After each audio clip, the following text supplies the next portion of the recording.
Entonces, la idea es que ustedes aprendan, le den un poco el sentido de por qué están estudiando química para una carrera de medicina y vean cómo es posible entonces aplicar los conceptos de química a otras especialidades.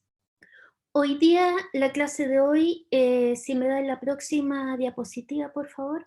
Eh, Tal cual como les decía, acá la idea es que mediante esta clase ustedes logren integrar conceptos que están involucrados en los dos trabajos prácticos que lleva un curso de química para medicina de la UD, que es el tradicional y que por las razones que les explicaba y que todos conocemos es la situación que se nos está generando ahora de no poder hacer estas actividades. Entonces la clase va a contemplar tres partes. Vamos a dar un poquitito vamos a conocer lo que es la espectroscopía UV visible, la cromatografía y finalmente buffers fisiológicos y electroquímicas, y ahí lo vamos a ir viendo a medida que vamos avanzando dentro de la clase, ¿ya? La idea es que vean cómo la química repercute en otras áreas y tengan la solidez como para aplicar técnicas de laboratorio en los cursos que vienen, como son bioquímica, farmacología, la unidad de investigación, y esperemos que para esa etapa ustedes ya estén en un curso presencial. Así que vamos a dar inicio. Siguiente diapositiva, por favor. Cuando nosotros hablamos de espectrofotometría, nos referimos a una medición de la cantidad de energía radiante que se absorbe o se transmite por un sistema químico en función de una determinada longitud de onda. Vamos a encontrar también como definición que es una de las técnicas de análisis más utilizadas en investigaciones químicas, bioquímicas, biológicas y en aplicaciones médicas. Y para lograr esta medición de la cantidad de energía radiante se utiliza un equipo que se llama espectrofotómetro, que es mediante el cual yo puedo medir esta cantidad de radiación absorbida o transmitida de una solución de concentración desconocida mediante el uso de otras soluciones de concentración conocida. Hasta ahora yo creo que no entendieron ninguna cosa, pero esto es lo que van a encontrar cuando hagan la búsqueda correspondiente. Entonces, ¿qué es lo que nosotros nos tenemos que fijar? Vamos a aprender espectrofotometría hoy día. Nos aparece medición de la cantidad de energía radiante, por lo tanto, lo primero que tenemos que hacer es irnos al espectro electromagnético. Si me dan la próxima diapositiva.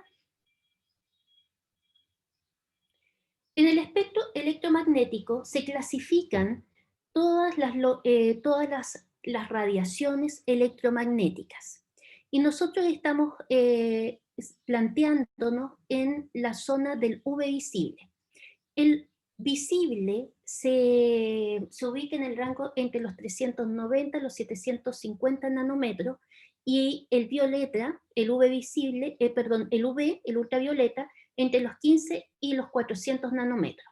Ahora, la técnica de espectrofotometría UV visible contempla la zona entre el 180 y los 800 nanómetros, más o menos, ¿ya?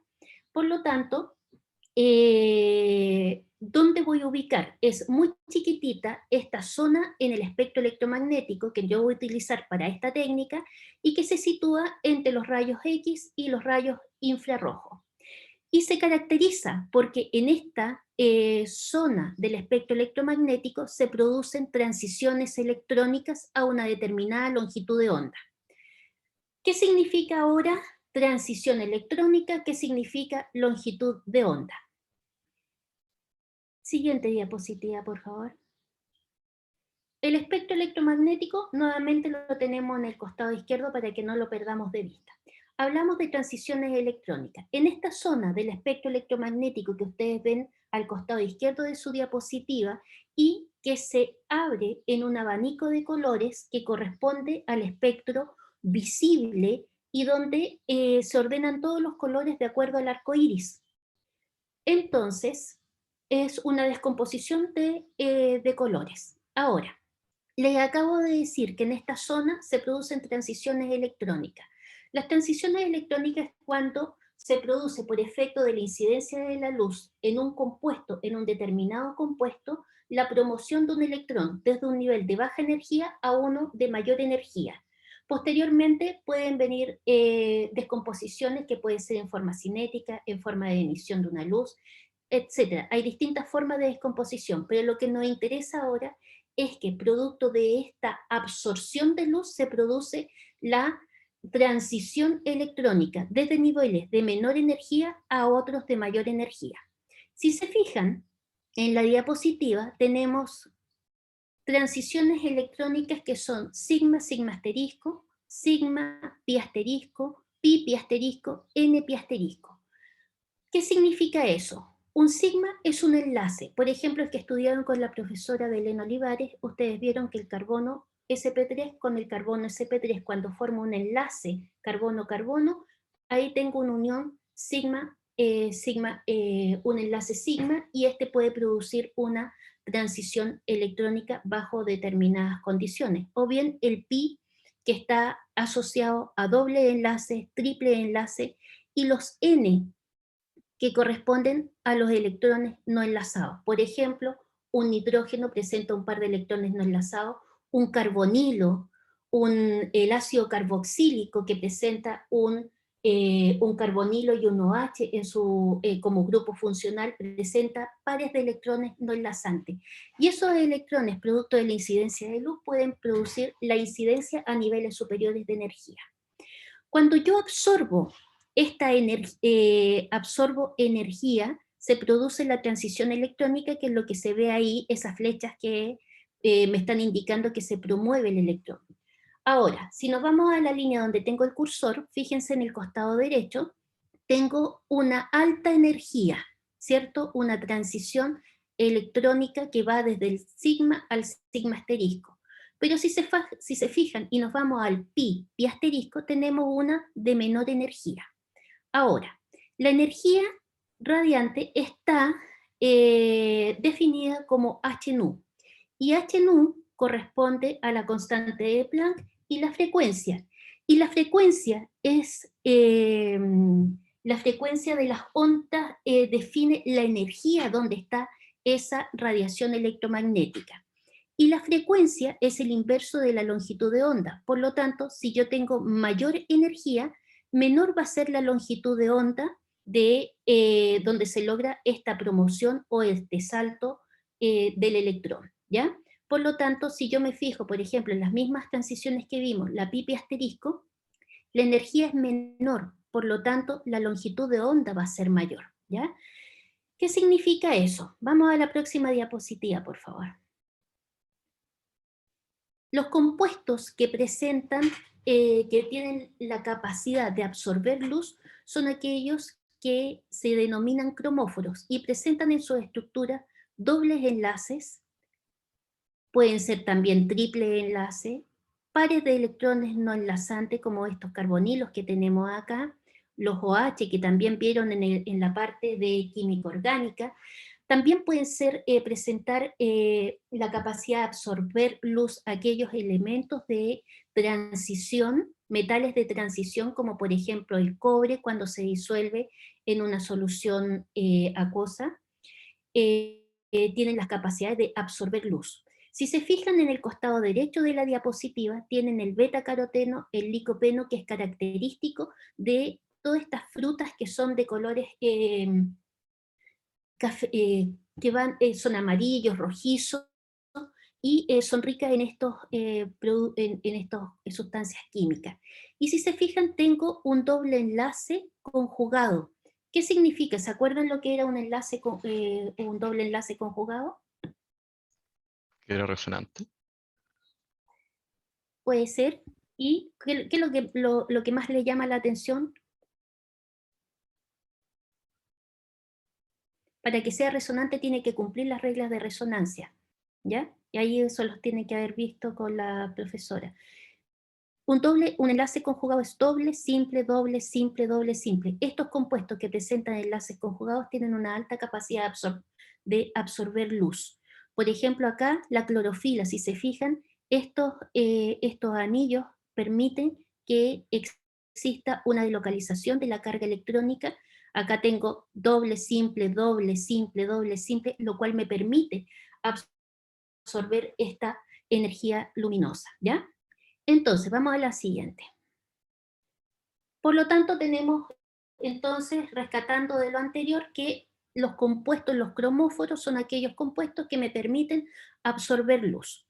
Cuando yo luz o estos compuestos están absorbiendo luz respecto y hago un gráfico de la absorción de luz respecto a la longitud de onda, voy a generar un espectro, o también se le va a llamar una huella dactilar de ese compuesto, que es característico. Por lo tanto, la espectrofotometría UV visible me permite hacer un análisis cualitativo. ¿Por qué? Porque si yo tengo una muestra desconocida y hago un espectro de esa muestra y aparece este espectro que es característico del compuesto, yo puedo decir, esta muestra presenta, por ejemplo, si nos vamos a la línea continua, tiene clorofila, ¿ya? Por lo tanto, se dice que una espectrofotometría me permite hacer un análisis cualitativo y cuantitativo, que es lo que vamos a ver en unos minutos más. Ok, si se fijan, entonces tengo el espectro de absorción que mide la absorbancia respecto a la longitud de onda y es característico para cada compuesto. Están los colores atrás y esos son los colores en los cuales yo voy a ver esos compuestos. Y se lo explico a continuación. Por favor, la próxima diapositiva. Tenemos acá al beta-caroteno. El beta-caroteno está absorbiendo en la zona de aproximadamente, empieza a absorber en el 4, en el 380, en los más menos, y termina en el 520. Tengo una zona de absorbancia a distintas longitudes de onda. Pero si se fijan, aquí tengo una máxima longitud de onda en la cual se produce la máxima absorción, ¿ya? Y es esa la que usualmente uno utiliza cuando utiliza esta técnica de espectrofotometría UV visible, la máxima longitud de onda. Y es donde el compuesto logra la mayor absorbancia de la radiación electromagnética. Entonces, lo mismo les vuelvo a repetir. Si tengo una muestra desconocida y hago un espectro inicial y lo comparo y tengo un set de datos de distintas especies, yo veo que si me aparece un espectro de este tipo, ya sé que tiene beta-caroteno. Por lo tanto, sería un análisis cualitativo. Solamente estoy viendo de acuerdo al espectro. Pero lo podemos cuantificar midiendo a este máximo de longitud de onda, ¿ya? Ok, seguimos, por favor. La próxima. ¿Qué es lo que nosotros observamos? Por ejemplo, si nuestro compuesto absorbe en la zona del rojo, lo que vamos a ver es el color azul. ¿Y esto cómo se logra esta paleta? Acuérdense que los colores visibles se descomponían y si nosotros tomábamos los del ultravioleta, veíamos este color índigo. Ahora, si nosotros tenemos la capacidad de esta paleta tomarla y juntarla haciendo este círculo, es lo que se genera esta paleta de colores, donde lo que absorbe me da el color complementario, que es lo que yo observo. La siguiente, por favor. Vamos a ver un ejemplo. La siguiente, acá. Por ejemplo, nuevamente nos vamos al costado izquierdo y tenemos la absorbancia respecto a la longitud de onda. Y si se fijan, tenemos la clorofila. Ya sabemos ya que la clorofila es un cromóforo porque presenta estos dobles enlaces conjugados, presenta doble enlace en su estructura y doble enlaces conjugados en parte de esta estructura. Ya sabemos ya entonces el concepto de cromóforo. Nos vamos hacemos un barrido de longitudes de onda y entonces generamos el espectro para la clorofila. La clorofila tenemos dos tipos de clorofila, la A, la B, también está la C, que no se las puse en este momento, en esta diapositiva, y vemos los máximos de absorbancia para la clorofila A y para la clorofila B. Si se fijan, los máximos de absorbancia están en determinadas zonas de longitud de onda. Por ejemplo, acá estamos cercanos a los 480, más o menos, ya vamos a estar en esta zona entre 450, por lo tanto el color complementario va a estar cercano al amarillo entre este color cafecito claro versus el amarillo que está al lado del amarillo. Voy a estar en esta zona, y el máximo de la otra clorofila, de la otra molécula de clorofila, está en la zona que abarca entre el 650 y el 700, con un máximo acá.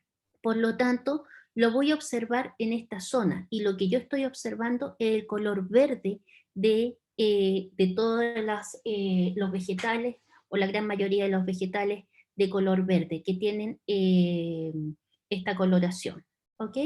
Eso es lo que se está midiendo. Si vamos al otro ejemplo, en la próxima diapositiva, vemos lo que pasa con el betacaroteno, que ya lo habíamos revisado. Tenemos una franja de absorbancia que está entre el 380 hasta el 500 aproximadamente, que estaría en esta zona. ¿Y qué colores son los que yo estoy observando? Serían estos colores. ¿Por qué se produce la absorción? Porque tengo una molécula que la defino como cromóforo, y que es capaz de absorber luz. ¿Por qué? Porque presenta en su estructura doble enlace. En este caso, tanto en el beta-caroteno como en el licopeno, tenemos dobles enlaces conjugados, ¿ya? Ok, tenemos entonces para cada especie o para cada cromóforo, tenemos un espectro de absorbancia que es característico, lo cual me permite hacer un análisis cualitativo, y tenemos un máximo de longitud de onda en la cual se produce la máxima absorbancia. Siguiente, por favor. Siguiente, por favor. ¿Cómo puedo cuantificar esta absorbancia, esta radiación que estoy absorbiendo? Entonces, mediante el uso de un espectrofotómetro, el cual cuantifica esta cantidad de radiación a distintas longitudes de onda, dependiendo del cromóforo que yo estoy estudiando. En términos muy generales, lo que yo hago es tener una lámpara, la cual me genera la luz mediante un monocromador. Yo selecciono la longitud de onda con la cual quiero hacer incidir esa luz en la muestra. Fíjense ahí que tienen una celda que contiene la muestra. Hay una luz que es incidente y una luz que es transmitida. La luz que sale, la cual es captada por un detector y que amplifica esta respuesta para dar una lectura.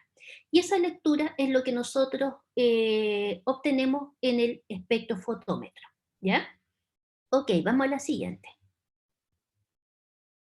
Dentro de los espectrofotómetros tenemos distintos tipos de espectrofotómetros. Por ejemplo, un lector de placa.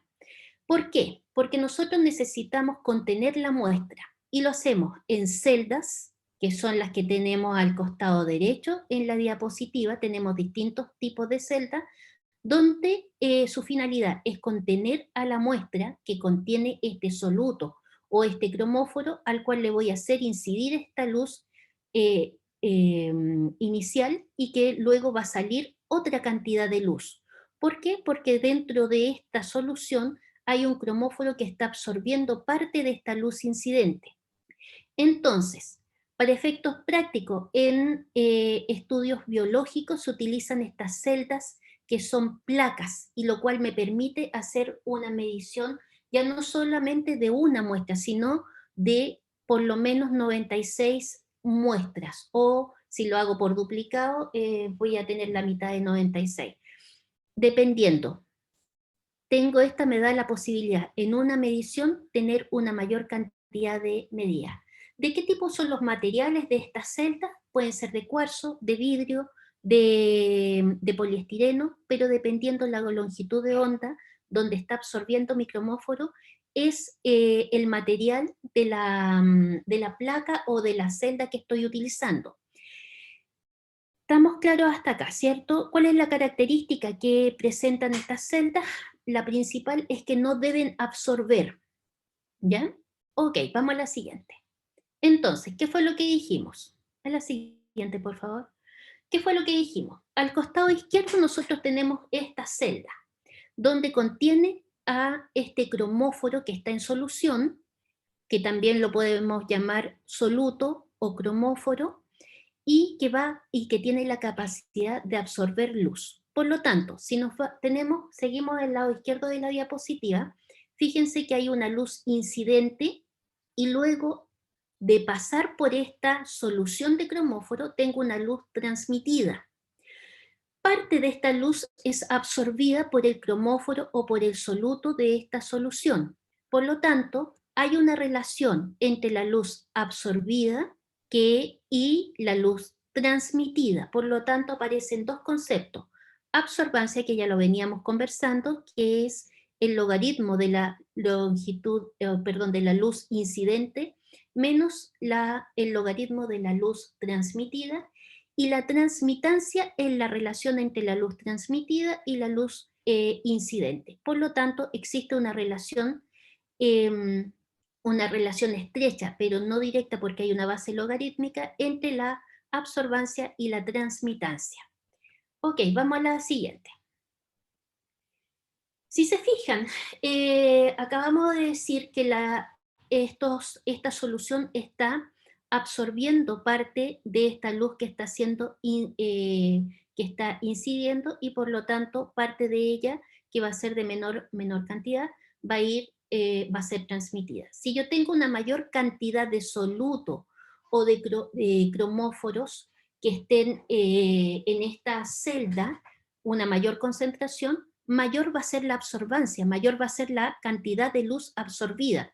Por lo tanto, existe una relación directa entre la absorbancia y la concentración, y esa relación directa se establece mediante la ley de Lambert-Beer, que me dice que la absorbancia es igual al coeficiente de extinción molar, que es característico de la sustancia que estoy midiendo, y del paso óptico. Y el paso óptico generalmente es 1 centímetro, y esto tiene relación con las celdas que les estaba mostrando anteriormente, ¿ya?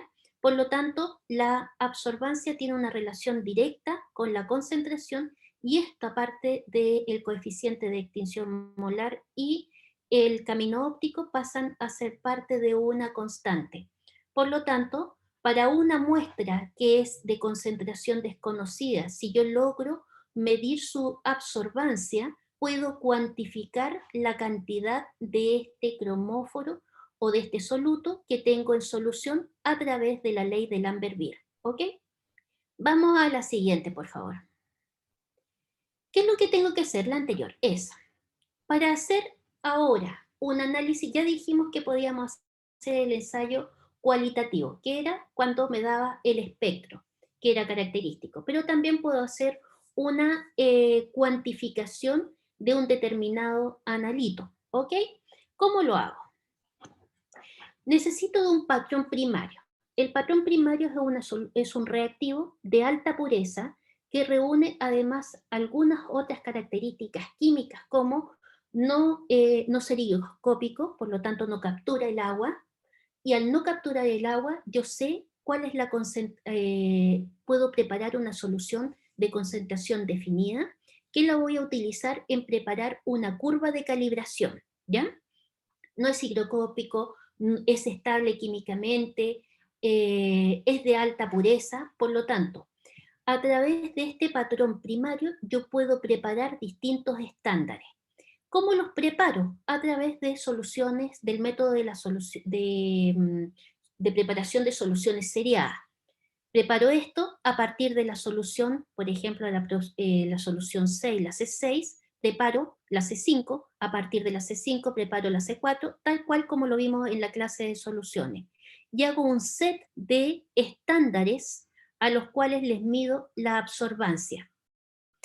Para ello voy a tener también un blanco, y el blanco contiene todo menos lo que absorbe. Por lo tanto, si en esta gráfica, en este monito, en esta diapositiva es una solución de permanganato en agua, tengo todo menos lo que absorbe. ¿Qué es? Esta solución es permanganato disuelto en agua.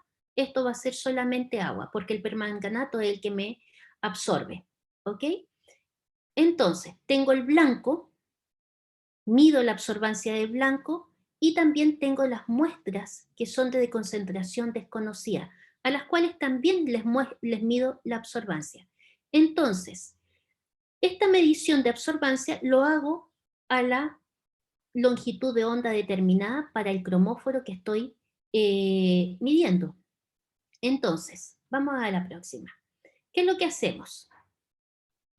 Una curva de calibración, la cual corresponde a la relación entre la señal, que en este caso es la absorbancia, respecto de la concentración de este analito que estoy determinando. Fíjense que preparamos la solución con el patrón primario y a partir de este preparamos soluciones seriadas de distintas concentraciones.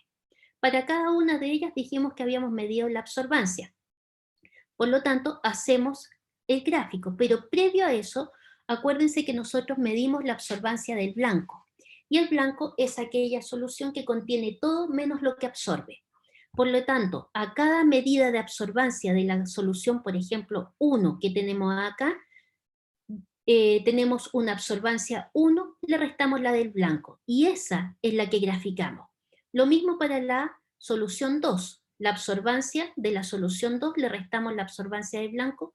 ¿Por qué? Porque yo quiero graficar solamente la absorbancia que está relacionada al analito en cuestión o a determinar. Establezco entonces una curva de calibración entre la absorbancia con respecto a la concentración del analito y lo que hago posteriormente, una vez que yo he hecho la curva de calibración, fíjense que antes de decirle eso, hice las medidas de absorbancia a esta longitud de onda determinada al cromóforo que estoy estudiando. Y me guío por la ecuación de la recta. La ecuación de la recta que dice que I es igual a A más B por X. Y es la absorbancia. X es la concentración. Acá tengo una constante. Y el A, generalmente las curvas de calibración parten desde el origen o muy cercano al origen. Por lo tanto, ese valor es lo que me está entregando el A. Tengo una relación directa entre la absorbancia y la concentración, que es lo que me dice la ley de Lambert-Beer. Luego, si yo tengo muestras de concentración desconocida, mido sus absorbancias. Por ejemplo, para M1, mido la absorbancia de M1. Le resto la absorbancia del blanco, porque con esta razón solamente voy a tener la absorbancia del analito que estoy siguiendo, y hago una interpolo en el gráfico. La señal que me da, y me da la concentración de este analito. ¿Ok? Tengo entonces la concentración del analito. Lo que me permite hacer esta curva entonces es determinar, es cuantificar mediante la espectroscopía UV visible una muestra de concentración desconocida. Ya no solamente ahora estoy haciendo este espectro que era característico de la especie, sino que también estoy cuantificando. Por lo tanto, una espectroscopía UV visible me permite dar un análisis cualitativo y cuantitativo de una muestra desconocida. ¿Qué otra información puedo sacar de acá? Solamente si yo genero un rango de concentración, puedo interpolar en este rango. No puedo proyectar la recta a mayores concentraciones, no se puede extrapolar. Si yo tengo una muestra que se me sale de la curva de calibración, lo que tengo que hacer es hacer una nueva curva de calibración, perdón, y ampliar el rango de concentraciones, de tal forma que esté contenido dentro de esta curva de calibración, o bien diluir la muestra y después multiplicar por el factor de dilución de la muestra. La siguiente, por favor. Si se fijan, la curva de calibración es lineal, responde a la ecuación de la recta. Pero cuando yo utilizo muestras que son muy concentradas, me puedo salir, y es lo que usualmente sucede, se sale de la linealidad. y entramos a un gráfico que tiene una curvatura, lo cual ya no respondería como una curva de calibración. Por lo tanto, cuando nosotros generamos una curva de calibración, solamente tenemos que trabajar en la zona, en la recta, en la zona lineal, para hacer la curva de calibración, ya que acá, al producirse curvatura, voy a tener distorsiones de la relación lineal entre la absorbancia y la concentración. Por lo tanto, tengo que tener mucho ojo cuáles son los rangos de concentración mediante los cuales yo estoy preparando una curva de calibración, porque si no, se producen las desviaciones de la ley de Lambert-Beer a mayores o altas concentraciones. ¿En qué valor generalmente se ubica esto? Valores de absorbancia mayores a 1 o 1.2, ya empiezo a caer en la zona de las desviaciones, ¿ya? Por lo tanto, lo que tienen que tener claro es que debo trabajar sí o sí en las zonas, en la zona lineal. Ok, vamos a la siguiente, por favor, ya estamos casi terminando. ¿Cuáles son las aplicaciones? La espectrofotometría UV visible se utiliza tanto en la química, en la biología, en la bioquímica, en aplicaciones médicas. Y en las aplicaciones médicas se determinan distintos parámetros clínicos. Por ejemplo, en el laboratorio nosotros medimos interleuquina, factores inflamatorios, etcétera, y eso lo hacemos mediante kits. Los kits es una cajita que trae todo lo que uno necesita para hacer este análisis espectrofotométrico. Usualmente cuando nosotros hacemos mediciones de analitos de uso médico, usamos espectrofotómetros con placas, porque tenemos que medir un gran número de muestras. Entonces, uno facilita la muestra, la cantidad de muestra que yo voy a agregar, porque las cubetas usualmente son para 3 ml. Entonces no puedo estar sacándole a un paciente para que tenga 3 ml de suero, 6 ml o 8 ml de sangre. Eso es demasiado, entonces uno trabaja con volúmenes más chiquititos. Y es una de las razones por las cuales se utilizan estas placas de medición, placas espectrofotométricas, porque los volúmenes son mucho menores, así también los volúmenes de reactivos. Tenemos al costado izquierdo esta cajita que presenta la placa y distintas botellas que me están dando los reactivos, ¿ya? Dentro de esos reactivos tenemos los reactivos que permiten lavar la placa, preparar la curva de calibración y ir armando todo el protocolo correspondiente. Si me dan la siguiente, lo comentamos. Fíjense que acá tenemos entonces estas cajitas con los cuales yo puedo medir estos parámetros clínicos, tienen un protocolo que lleva tiempo, lleva distintas etapas, como lo que ven ahí en la diapositiva. Y tenemos también que ir lavando según diga el proveedor de este kit. Al costado derecho de su diapositiva tenemos tenemos un dibujo que me está indicando que tengo un patrón primario, el cual bien lo diluyo y viene con una concentración conocida, y a partir de él yo genero las soluciones serias que me van a dar origen perdón, a la curva de calibración que yo coloco en la placa y que están denotadas en su costado izquierdo de la diapositiva en color magenta, en un color rosadito.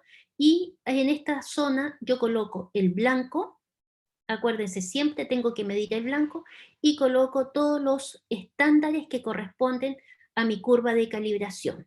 ¿Por qué? Porque yo tengo que generar una curva de calibración a través de la relación de absorbancia versus concentración, con el fin de cuantificar lo que yo estoy buscando en las muestras clínicas.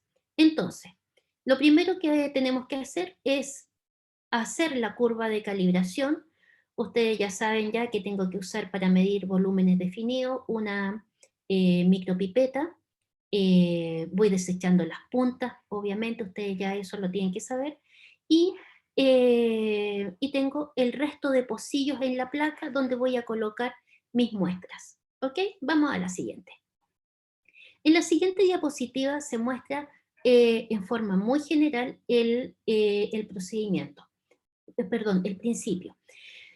En el caso de los kits que nosotros usamos en nuestro laboratorio, usamos los kits de lisa tipo sándwich. ¿Qué significa eso? Que la superficie que me está indicando acá corresponde a la placa. Lo primero, yo tengo que sensibilizar la placa agregando un anticuerpo. Un anticuerpo que es específico al antígeno que yo estoy buscando o que yo quiero determinar. ¿Ok? Entonces, lo primero, agrego el anticuerpo. Lo dejo ahí que se pegue en la placa, los excesos los lavo con otro reactivo, lo elimino y agrego la muestra. La muestra es la que presenta estos antígenos, que puede presentar como no puede presentar dependiendo del paciente y el paciente de referencia o la referencia que estoy usando en el estudio. ¿Ok? Tengo el antígeno, el anticuerpo, genero entonces este complejo antígeno-anticuerpo y le agrego un nuevo anticuerpo que presenta una enzima asociada a este proceso, ¿ya? Nuevamente, espero un tiempo, por eso hay límites de tiempo, hay tiempos asociados a los protocolos. Veo que se genere el tiempo lo suficiente como para que se produzca la unión y hago los lavados respectivos para eliminar todos los excesos y que no vayan a interferir con otras moléculas que me den una señal errónea. Y posteriormente agrego un sustrato o, o un cromóforo que me va a permitir generar una señal a este complejo que va a estar asociado a este complejo antígeno-anticuerpo y el cual yo tengo que cuantificar. ¿Cómo lo cuantifico? Usando entonces un espectro UV visible, porque va a absorber en la zona del UV visible.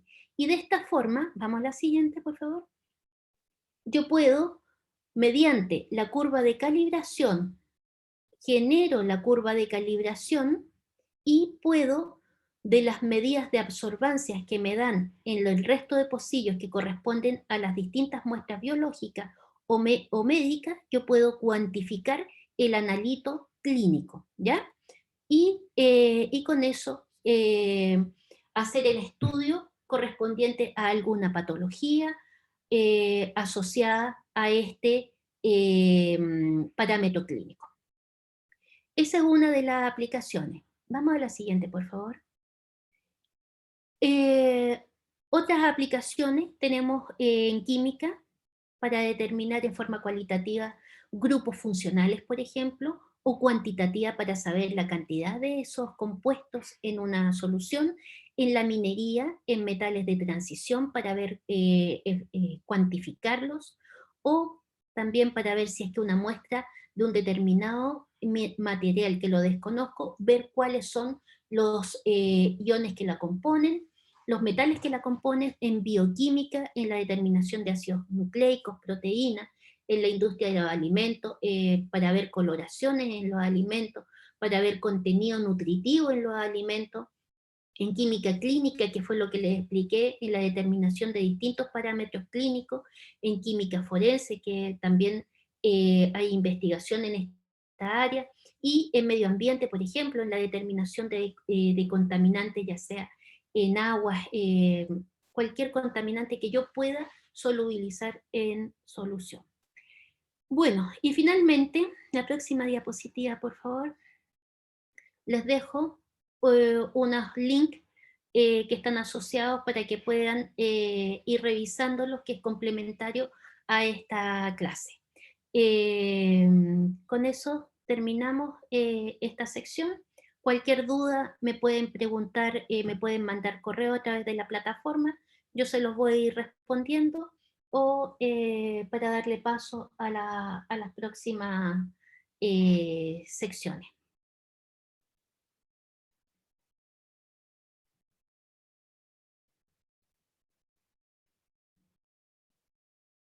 ¿Alguna pregunta? O me envían al correo, ¿ya? A continuación viene, me parece que el profesor Suárez con la segunda sección de la clase de hoy.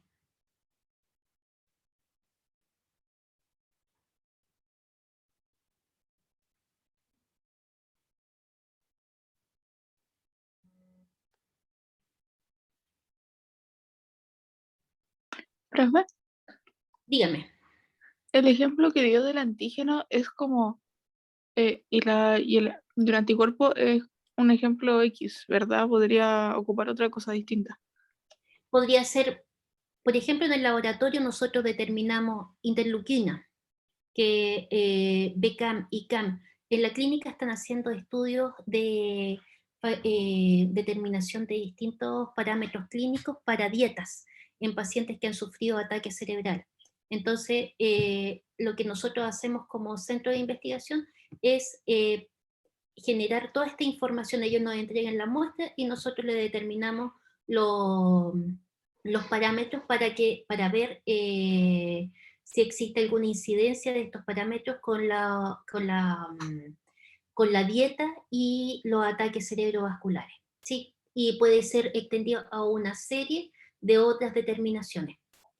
Chicos, son las 10:08. ¿Les parece que tomemos unos 10 minutos de recreo?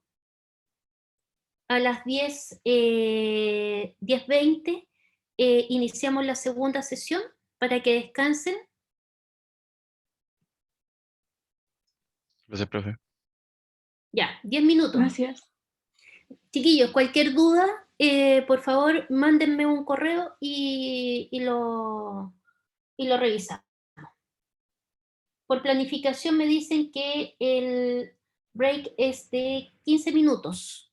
Tienen hasta las 10:30, ¿ok? Gracias, profe. Gracias, profe. Gracias, chiquillos. Cuídense.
Sigue grabando.